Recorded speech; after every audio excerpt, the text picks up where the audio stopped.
Matheus, diretamente aqui de um cenário paradisíaco do interior de Minas Gerais.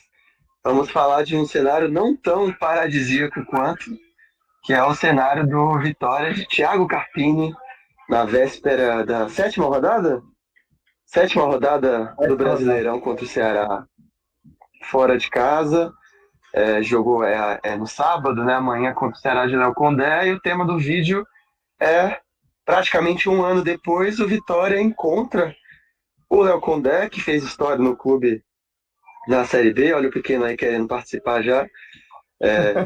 O Léo Condé que fez história no Vitória, que, digamos assim, deixou a espinha dorsal de uma identidade que, em certa medida, ainda continua.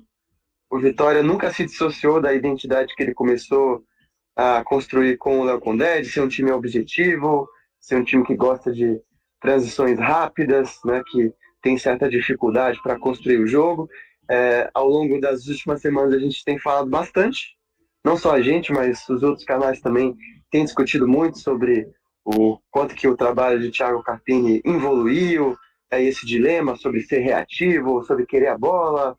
Enfim, já falamos bastante disso, o vídeo de hoje não é para falar disso, mas digamos assim, indiretamente também é sobre isso, porque primeiro começar aí te perguntando sobre a sua expectativa, como é que você vê esse reencontro, e especialmente como é que você vê hoje é, a evolução de Léo Condé de lá para cá, o time do Ceará, como é que ele vem jogando, tem sido aí um exemplo de objetividade nesse começo de campeonato, né? Um time que se especializou em transições rápidas, em gols com poucos toques na bola, é uma certa inspiração para o que o Thiago Carpini tem tentado fazer como Vitória. Então vai ser muito curioso de ver esse duelo tático aí amanhã no PV, Matheus. O jogo já aí destacando, né, que não vai ser no Castelão, vai ser no PV, Ceará e Isso. Vitória. Sabe aí um pouco de como que você vê esse duelo de amanhã, um duelo importantíssimo para a gente. Então, Rafa, vai ser um jogo aí bem interessante, né? Depois de um ano aí, praticamente, reencontrar Léo Condé, né? Que está com o nome aí marcado na história do clube. Foi campeão aí da Série B, campeão baiano. Mas agora é adversário, né? O Vitória precisando retomar aí as vitórias, né? Depois de muito tempo, com uma semana cheia de trabalho, né? O que os treinadores sempre pedem, o que Carpini reclamava muito aí que não tinha tempo para treinar. Então essa semana ele teve esse tempo para fazer esses treinamentos que ele sempre quis, né? E de fato o formato como o Ceará joga, o estilo de Condé, né, é o que o Carpini vem tentando fazer, de transição rápida, de roubada de bola, de um jogo mais vertical, e vai ser um duelo bem interessante, né, porque os times de Condé continuam jogando assim, é o estilo dele mesmo, e vai ser um duelo bem interessante aí, como é que vai se comportar as duas equipes dentro desse jogo. Além dessa semana cheia também que eu comentei, o Ceará jogou no meio da semana, né? Jogou, apesar de ter jogado em Fortaleza mesmo, mas foi um jogo pela Copa do Brasil contra o Palmeiras. Então tem um desgaste maior aí. Então, de fato, vai ser um jogo bem interessante. Pois é, sobre o Condé, eu acrescentaria, não sei se você concorda, que eu vejo evolução tática do Condé de lá para cá. Porque o parâmetro da Série B era um parâmetro baixo, a Série B que a gente venceu não foi das Série Bs mais tecnicamente fortes dos últimos anos, assim. Então, o time de Léo Condé, que foi campeão da Série B, tinha muitos defeitos do ponto de vista tático. Chegou na Série A é, e ficaram bem evidentes esses defeitos. E eu vejo a evolução tática, tanto defensiva do Condé de lá para cá, acho que as perseguições diminuíram, ele consegue ocupar os espaços defensivamente, acho que um pouco melhor do que era o ano passado. E principalmente ofensivamente, assim, chama muita atenção, Matheus, a forma como tem conseguido jogar ali para o Pedro Raul, né, que é um dos destaques, um dos centroavantes destaques aí desse começo de Série A. É um time que, de fato, consegue jogar em transição mesmo dentro de casa, né? Isso. Atrás do seu adversário, acha espaço em lançamentos, dois, três toques na bola e lançamentos na área, e para além disso, a bola parada de Dalcondé sempre foi muito forte, que a gente conhece, né? Então eu acrescentaria isso, que para ficar ainda nesse tema de Condé, é um Condé que, como digamos assim, os bons trabalhadores nas mais diferentes áreas, de um ano para o outro estão sempre acrescentando novos conhecimentos, né? Percebendo onde é que eles erraram, onde é que eles podem melhorar, e o Condé, um ano depois, é um Condé mais compatível, na minha opinião, com o objetivo de um clube médio na Série A, como é o Ceará, ou como seria, no caso, como era o Vitória do ano passado, né? Eu vejo o Condé mais sólido, mais preparado para disputar uma Série A do que no ano passado, como o próprio Condé ressaltou de maneira bastante desesperadora em coletivas do ano passado, que o Vitória estava reaprendendo a disputar a Série A em plena quinta, sexta rodada. Então é um duelo difícil, é um duelo, e como você mesmo comentou, o Carpini não vai ter o direito dessa vez de se irritar com perguntas que, por exemplo, num eventual fracasso, peguem no pé sobre a questão física, porque, como você mesmo destacou, Vitória, teve a tão sonhada uma semana de treino. Tudo bem, dessa semana aí foram 2 dias de folga, né? Que é um sinal de que realmente os jogadores estavam precisando descansar, mas 2 semanas de folga e pelo menos aí uns 3 dias para você ensaiar o que você vai fazer no jogo, é bastante coisa. Então não vai ter essa desculpa ao Léo Condé na coletiva, né, de que não teve descanso ou de que não teve tempo para treinar. Óbvio, ainda não é o suficiente, a pausa do meio do ano vai ser para isso, mas é o suficiente para pelo menos o Vitória fazer um jogo competitivo contra o Ceará, para o Vitória não morrer antes do Ceará, né? É o mínimo que a gente espera que não aconteça nesse jogo. E vamos ver o que acontece, Matheus. O cenário da Série A, é, na minha opinião, ele é importante a gente fazer essa virada antes da pausa para cima, né? A tabela, na minha opinião, ela é até razoável. A gente tem Sim, Ceará fora, tem Vasco em casa, Vasco e depois o aí tem rival. clássico que sempre é difícil, mas é clássico.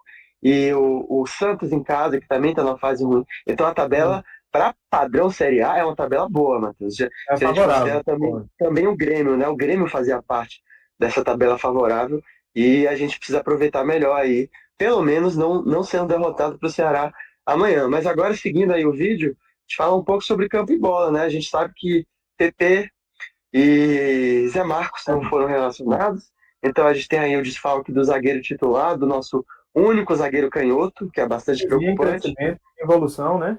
Exatamente, a gente vinha entendendo que o quão indispensável é você ter um zagueiro canhoto como titular na Série A, e agora a gente vai ter que se virar provavelmente aí com o Edu fazendo o lado esquerdo, ou com o próprio Alter fazendo o lado esquerdo. Queria saber aí como é que você vê esses dois desfalques, Matheus, e como é que você pensa o jogo? O Rato foi relacionado, os torcedores aí comentando sobre o aspecto físico, que supostamente estaria mais fino, o quão importante é isso aí para você. Queria que você comentasse disso, e aí já emendando questões táticas, se sem Zé Marcos e para segurar aí a bola aérea do Ceará, se de repente você acha um absurdo pintar 3 zagueiros, como é que você vê a questão tática, Rato e os desfalques aí? É verdade, eu não tinha pensado em relação a esses três zagueiros que Carpini já usou algumas vezes, né? Acho que pode ser uma saída, talvez, né? Tempo para treinar ele teve com essa formação, não pode dizer que não teve, porque teve, né? Mas eu não acredito que ele vá, não. Mas eu acho que é uma possibilidade, sim. Eu acho que ele vai fazer o simples mesmo de colocar Edu, como foi no jogo da Sul-Americana. Né? Edu jogou pelo lado esquerdo ali, junto com o Jamerson. Em alguns momentos do jogo houve até uma troca de posicionamento ali junto com o Alta. Alta jogou um pouco pelo lado esquerdo também. Mas muito ali por circunstância de jogo e tal, não foi nada muito fixo, né? Mas em relação ao que você comentou aí de Rato, a gente estava até comentando em off aqui, acho que é o mínimo que ele tem que apresentar, né? A parte física está ok, e o que a gente vai precisar ver é o que se pede o jogo para a posição que ele exerce ali. Não sei se vai jogar, o Carpini vai deixar ele para beirada ou para reserva de Mateuzinho, mas é o mínimo que ele vai precisar ter potência, velocidade, né? E ele estando Pois é. bem fisicamente é o mínimo que Sim, ele não, precisa não, não apresentar para estar a equipe. gordo, não estar gordo não é exatamente um diferencial numa Série A, né, Matheus? Exatamente, É uma obrigação. exatamente. É É uma obrigação. obrigação, exatamente. Mas eu não sei, assim, em relação aos dois volantes, Baralhas com certeza vai para o jogo, né? Ronald acho que fez uns dois bons jogos, né, da Sul-Americana aí contra o Grêmio, fazendo até ali em alguns momentos a função ali de primeiro volante. William Oliveira ainda está tá no departamento médico, né? Falou de Oliveira por questão mesmo de estatura, de bola aérea defensiva e tudo mais. Mas não acredito que vai mudar muita coisa, não, Rafa. Eu acho que deve ser só Edu ali no lugar de Zé Marcos, né? Aí esse meio-campo aí que eu não é o que vai ser para mim mais a incógnita. Se o PP tivesse no jogo, talvez ele fazer novamente um tripé, não sei bem. Mas eu acho que vai dar ali, talvez, Hiller e Baralhas com o Mateuzinho. E o que a gente já está acostumado lá na frente é o que a gente tem para o momento, até porque Kaiser ainda também não foi relacionado. Então, acredito que vai ser Mosquito, Janderson e Eric. E Eric. Eric. Isso, exatamente. Eu acho que não Você vai ser acha que muito diferente Ronald, disso você aí, acha que não. Ronald volta pro banco? Eu acho que sim. Para esse jogo, eu É? acredito que vai dar Hiller e Baralhas. Eu não Caramba, faria isso isso, me. tá? Eu não Você faria isso. faria Eu isso? deixaria Ah, não faria. Baralhas, Ronald e Mateuzinho. A minha formação Pô, é essa. confesso que seria uma decepção para mim, viu, Matheus? Porque eu sou realmente um entusiasta do Ronald. Eu gosto de outros atletas. Quando esses atletas de quem eu gosto não estão correspondendo, eu admito. Mas não é o caso do Ronald. Na minha opinião, Pelo contrário. ele mostrou, deixou muito evidente o quanto que o Vitória precisa dele. A gente sabe que um atleta só jogando com vontade, com dinâmica, só um não é suficiente, né? A gente precisa de mais entrosamento, de mais tabela, de mais articulação, como eu gosto de dizer, de um pouco de mais caos, né? Quando tem a bola, de mais troca de posição, ser mais imprevisível. O Ronald tem perfil para jogar assim. Então não adianta que só ele queira jogar assim. É muito pouco ainda, mas na minha opinião ficou muito evidente, Matheus, o quanto que a gente precisa dele, mesmo em jogos fora de casa. Assim, eu definitivamente